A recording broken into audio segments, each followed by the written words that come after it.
नमस्ते मेरे प्यारे दोस्तों, आप सभी का स्वागत है आपकी चैनल में इंस्पायर ऑफ सनातन स्टोरी में। आपका दोस्त दीपक घेटिया आप सभी का स्वागत करता हूँ। सनातन धर्म का इतिहास, आज हम इस कहानी का तीसरा एपिसोड सुनेंगे। तो चलिए, ऋषि कश्यप, हिरण्यकश्यप और हिरण्याक्ष। जैसा कि हम पहले बता चुके हैं कि संपूर्ण धरती पर पहले जल ही था। जल जब हटा तो धरती का सर्वप्रथम हिस्सा जो प्रकट हुआ वह मेरु पर्वत के आसपास का क्षेत्र था। ये पर्वत हिमालय के बीचों बीच का हिस्सा है। यहीं पर कैलाश पर्वत है। कश्मीर को कश्यप ऋषि के कुल के लोगों ने ही बसाया था। ऋषि कश्यप एक ऐसे ऋषि थे जिन्होंने बहुत सी स्त्रियों से विवाह कर अपने कुल का विस्तार किया था। आदिम काल में जातियों की विविधता आज की अपेक्षा कई गुना अधिक थी। ऋषि कश्यप ब्रह्मा जी के मानस पुत्र मरीचि के विद्वान पुत्र थे। सुर असुरों के मूल पुरुष ऋषि कश्यप का आश्रम मेरु पर्वत के शिखर पर था, जहां वे परब्रह्म परमात्मा के ध्यान में लीन रहते थे। समस्त देव, दानव एवं मानव ऋषि कश्यप की आज्ञा का पालन करते थे। अपने बहुत से स्मृति ग्रंथों की रचना की थी। ऋषि कश्यप का कुल पुराण के अनुसार सृष्टि की रचना और विकास के काल में धरती पर सर्वप्रथम भगवान ब्रह्मा जी प्रकट हुए। ब्रह्मा जी से दक्ष प्रजापति का जन्म हुआ। ब्रह्मा जी के निवेदन पर दक्ष प्रजापति ने अपनी पत्नी असिकनी के गर्भ से 66 कन्याएं पैदा की। इन कन्याओं में से 13 कन्याएं ऋषि कश्यप की पत्नियां बनी। मुख्यतः इन्हीं कन्याओं से सृष्टि का विकास हुआ और कश्यप सृष्टिकर्ता कहलाए। उल्लेखनीय है कि ब्रह्मा के पुत्रों के कुल के लोगों ने ही आपस में रोटी बेटी का संबंध रखकर कुल का विस्तार किया। कश्यप की पत्नियां इस प्रकार ऋषि कश्यप की 1 अदिति, 2 दिति, 3 दनु, 4 काष्ठा, 5 अरिष्टा, 6 सुरसा, 7 इला, 8 मुनि, 9 क्रोधवशा, 10 ताम्रा, 11 सुरभि, 12 सुरसा, 13 तिमि, 14 विंता, 15 कद्रु, 16 पतांगी और 17 यामिनी आदि पत्नियां बनी। इन पत्नियों की कहानी भी बड़ी रोचक है। हिंदुओं को इनकी कहानियां पढ़ना चाहिए। 1. अदिति। पुराणों के अनुसार कश्यप ने अपनी पत्नी अदिति के गर्भ से 12 आदित्यों को जन्म दिया, जिनमें भगवान नारायण का वामन अवतार भी शामिल था। ये 12 पुत्र इस प्रकार थे: विवस्वान, सूर्य, अर्यमा, पूषा, त्वष्टा, विश्वकर्मा, सविता, भग, धाता, विधाता, वरुण, मित्र, इंद्र और त्रिविक्रम भगवान वामन। माना जाता है कि ऋषि कश्यप के पुत्र विवस्वान से वैवस्वत मनु का जन्म हुआ। महाराज वैवस्वत मनु को इक्ष्वाकु, नृग, धृष्ट, शर्याति, नरिष्यन, प्रांशु, नाभाग, दिष्ट, करुष और पृषद नामक 10 श्रेष्ठ पुत्रों की प्राप्ति हुई। इनके ही कुल में आगे चलकर राम हुए। ये सूर्यवंशियों का कुल था, जबकि चंद्रवंशियों की उत्पत्ति ब्रह्मा के पुत्र अत्रि से हुई थी।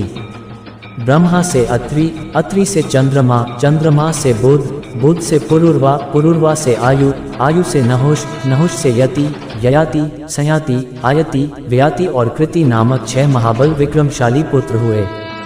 इधर सूर्यवंश ब्रह्मा से मरीचि, मरीचि से कश्यप और कश्यप से विवस्वान, सूर्य विवास्वान से वैवस्वत मनु का जन्म हुआ। 2. दिति।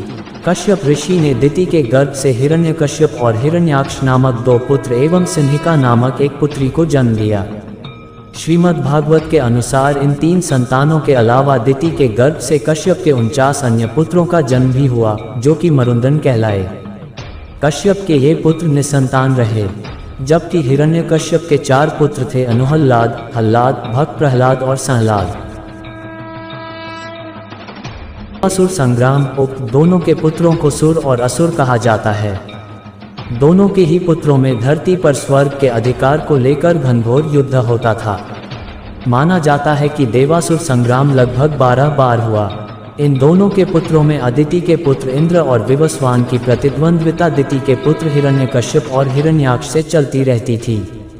अदिति के पुत्र वरुण देव और असुर दोनों को ही प्रिय थे, इसलिए उनको असुरों का समर्थक भी माना गया है। वरुण देव जल के देवता हैं। हिरण्याक्ष भयंकर दैत्य था। वह तीनों लोकों पर अपना अधिकार चाहता था। हिरण्याक्ष का दक्षिण भारत पर राज था। ब्रह्मा से युद्ध में अजेय और अमरता का वर मिलने के कारण उसका धरती पर आतंक हो चला था। हिरण्याक्ष भगवान वराह रूपी विष्णु के पीछे लग गया था और वह उनके धरती निर्माण के कार्य की खिल्ली उड़ाकर उनको युद्ध के लिए ललकारता था। वराह भगवान ने जब रसातल से बाहर निकलकर धरती को समुद्र के ऊपर स्थापित कर दिया, तब उनका ध्यान हिरण्याक्ष पर गया। आदि वराह के साथ भी महाप्रबल वराह सेना थी। उन्होंने अपनी सेना को लेकर हिरण्याक्ष के क्षेत्र पर चढ़ाई कर दी और विंध्यगिरि के पाद प्रसूत जल समुद्र को पार कर उन्होंने हिरण्याक्ष के नगर को घेर लिया। संगमनेर में महासंग्राम हुआ और अंततः हिरण्याक्ष का अंत हुआ। आज भी दक्षिण भारत में हिंगोली, हिंगन घाट, हिंगना नदी तथा हिरण्याक्षगण हेंगड़े नामों से कई स्थान हैं। उल्लेखनीय है कि सबसे पहले भगवान विष्णु ने नील वराह का अवतार लिया, फिर आदि वराह बनकर हिरण्याक्ष का वध किया। इसके बाद श्वेत वराह का अवतार नरसिंह अवतार के बाद लिया। हिरण्यकश्यप का पुत्र प्रहलाद भगवान विष्णु का भक्त था। हिरण्यकश्यप को यह अच्छा नहीं लगता था। हिरण्याक्ष की तरह वह चाहता था कि संपूर्ण धरती के देव, दानव और मानव मुझे ईश्वर माने। हिरण्यकश्यप को मारने के लिए भगवान विष्णु को नरसिंह का अवतार लेना पड़ा। भक्त प्रहलाद की कहानी से सभी अवगत हैं। होलिका दहन और नरसिंह जयंती पर्व इस घटना की याद में मनाया जाता है। आगे की कहानी सुनने के लिए अगले वीडियो पार्ट 3 में सुनने को मिलेगी। यदि आपको कहानी अच्छी लगे तो लाइक करें और शेयर करें, और ऐसी ही नई कहानी सुनने के लिए चैनल को सब्सक्राइब करें। जय हिंद, जय भारत, जय सनातन हिंदू धर्म।